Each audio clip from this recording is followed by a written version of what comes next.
we have been falling consistently from 22,800 odd levels right now. Jiten Parmar is now joining us, co-founder of Aurum Capital, to talk about a lot of stuff, including markets. But Jiten, the way before before we talk about markets, I want to understand the psychology of the market right now. Small cap, mid caps, large caps, there seem to be an underlying nervousness on the street. Voter turnout is low, all of that, whatever could be the reason. Firm stand by RBI on lenders, could be other, whatever, I mean, variety of reasons. But I want to understand how should one be approaching the market right now? What to your mind is happening? Yeah, so again, short-term guesses, the reasons could be anything. I mean, I always give, in these frothy markets, the primary reason, according to me, is overvaluations, and then we assign reasons to, uh, corrections. But yes, there could be some political, nervousness because of the lower voter turnout, as you mentioned.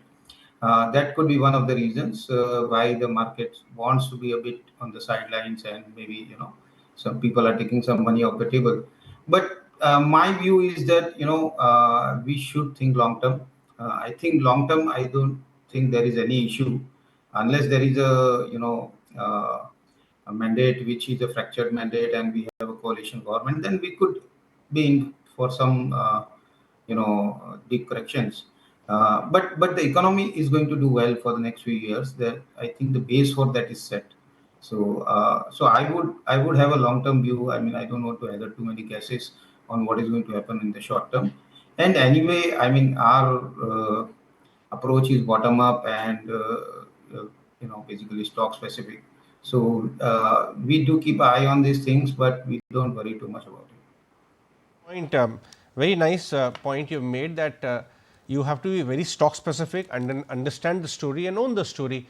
These may be, have you raised a bit of your cash levels in your fund anyways to take advantage of this volatility if it provides good entry points? So the way we are structured is, we have two strategies, and there is basically 20 stocks in each strategy. And the call to raise, cash or something is something which our subscribers have to take.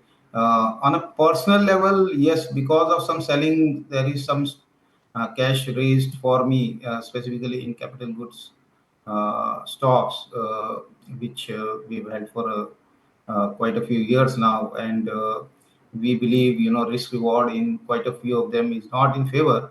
So we have taken some money off the table for this.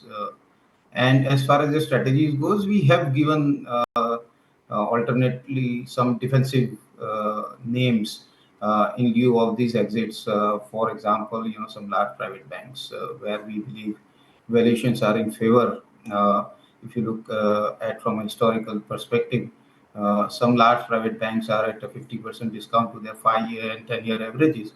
And we believe that if the economy is going to do well, and we are going to become a 5 and then the $10 trillion economy, banking will have its place in the sun. And uh, these large banks will definitely grow at a slightly faster rate than the GDP growth rate, and we should have very decent compounding in some of these banks, primarily because valuations have been in favor. So a re-rating plus compounding is possible in these, and that's where we are positioned. Jiten, let's Some break of down. the You said you put a lot of things in one answer. Let's break it down. What were Sure. your reasons of trimming some of the positions in capital goods? I mean, it's being called the decadal theme. You can't become 10 trillion and then 30 trillion without participating in capital good names, and it's a big cycle which is turning. But still, you have actually trimmed positions there. Can you explain your rationale? So I'll tell you why. Some of these stocks, okay, are trading at multiples of like 50 times at probably peak margins. They are having EBITDA margins of more than 25%, which we believe is unsustainable. Also, we have to understand that there is a lot of capacity coming up. So that always kind of basically makes us cautious. So many of the names are doing expansions, and whenever there is expansion by a host of names or most of the players in the industry, we have seen through our cyclical investing and experience that a glut happens, and then the sector goes and stocks go for a toss for quite a few years. So we don't want to get caught into that situation. And the thing is that we have made more returns than what we had thought of, and basically from a risk reward and margin of safety perspective, it did not make sense for us to hold on to some of the names. We have not exited everything in capital goods. Only the names where we kind of believe that it is blue sky valuations, and growth of many years is already factored in. Those are the names where we have taken some money off the table. Making a contra call in chemicals after 4-5 years of sideways to bad news. I mean, everything has happened for this space. You started making a basket approach or advising basket approach in cherry picking in chemicals. Is the bottom in place? Are you getting into the peak of the negative cycle? So, I mean, see the bottom price, or the lowest price comes much before the bottom results come. Uh, we believe that I think though revival could be 1 or 2 quarters away, we believe that prices have already bottomed out, and we could see that some of the names have actually rallied up to 20-30% already. Uh, and the reason for is, see, whenever we make a contra approach, what we have to see is whether there is basically longevity in the sector, whether there are long term tailwinds for the sector, and basically valuations are in favor, and margins are far lower than the mean margins which these companies have. So these are the conditions we look for, and quite a few chemical companies are satisfying those conditions. I'll give some examples. There are companies which basically have a normalized margins, so let's say 10%. Some of these margins have crashed to 2% and 3%, and those we believe are not sustainable, provided basically there is no disruption in the sector they are in, and these companies are not heavily levered, have basically cost optimization, and basically are amongst the lowest cost producers for their products and all that. I think these companies will bounce back. It is a matter of a few quarters, we believe. Uh, and when these margins again come back to these normalized levels, we think that this the prices of the stocks will go up substantially.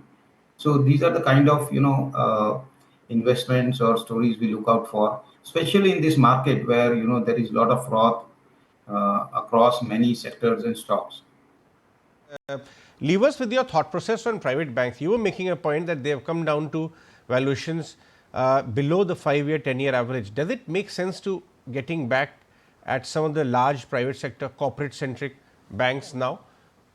Yes, definitely. I mean, so we have across both our strategies, we have three large private sector banks as recommendations, and the reason is a couple of them are at more than 50% discount to their 5-year and 10-year averages, and we believe that these companies will grow at least between 10 to 15% easily. And so what we believe is 10 to 15% compounding plus a re-rating should give us at least somewhere between 15 to 20% CAGR over the next 2-3 years at least, is what we can clearly see in this, and this is what our expectation is from these stocks.